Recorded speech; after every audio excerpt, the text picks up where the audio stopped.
Welcome to the Parenting Power Podcast, supporting parents with the real-life tools they need to raise the confident, interdependent people the world needs.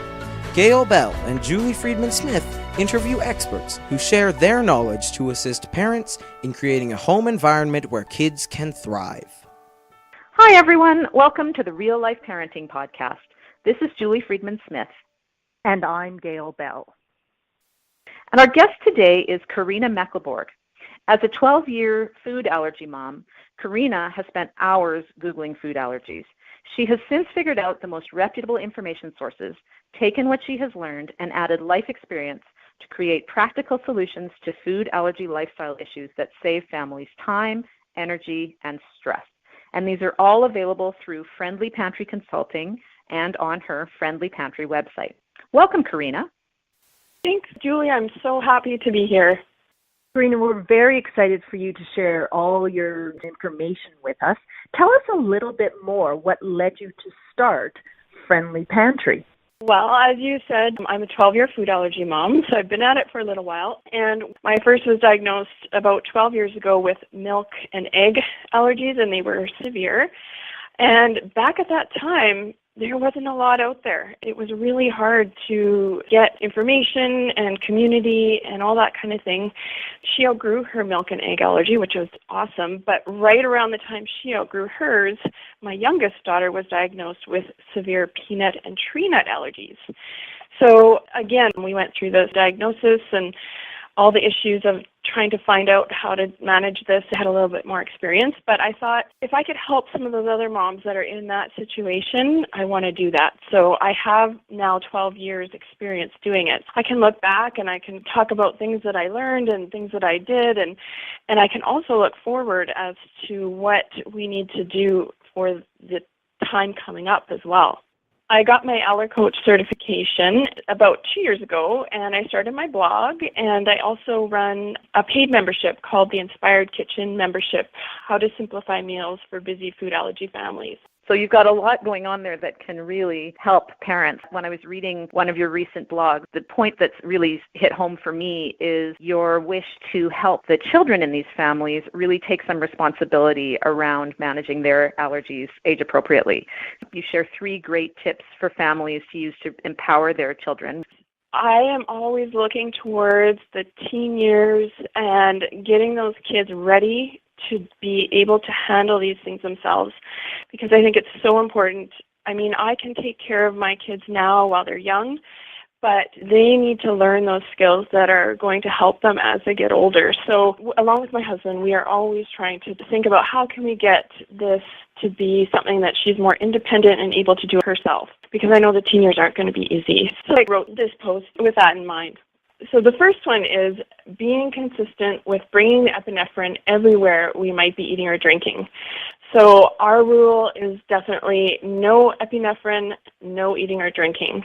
And we're very diligent with this rule because we want her to make strong decisions and smart decisions later on. It's not always easy, though. We've found out that we've forgotten the EpiPen on the way to dinner, and we've had to turn around, even adding 45 minutes onto our trip, making us extremely hangry. But we feel like it's such an important message to send, is that this is important and we need to do it. So we are consistent with always having that epinephrine with us when there's any kind of eating or drinking. The second one is encouraging our daughter to speak for herself in as many situations as possible. And I know lots of kids, it's not necessarily the easiest for them. They may not be the most outgoing, and it's really hard to find a balance, because sometimes I thought maybe she would never get confident enough to order in restaurants and that kind of thing. But it's definitely worked to have some role playing and help her to, at home, talk about, okay, how will you say this? Let's practice it together. How can we talk through what you're going to get asked, and how will you answer this? That has actually really worked well, and I can now say she's doing awesome with ordering in restaurants and explaining her allergies, talking to her friends. And it's not perfect, but it's definitely getting there, which is awesome. And the third one is wearing her own epinephrine or EpiPen and remembering to bring it herself. So my daughter, she's worn hers by herself to school since grade 1, but around 8 or 9, we thought maybe we should start getting her to carry it and remember it herself. And I, of course, have the one in my purse usually as a backup, but we have been using some positive reinforcement and things that have reward charts that have kind of helped her to remember each time, and it has gotten really, really good.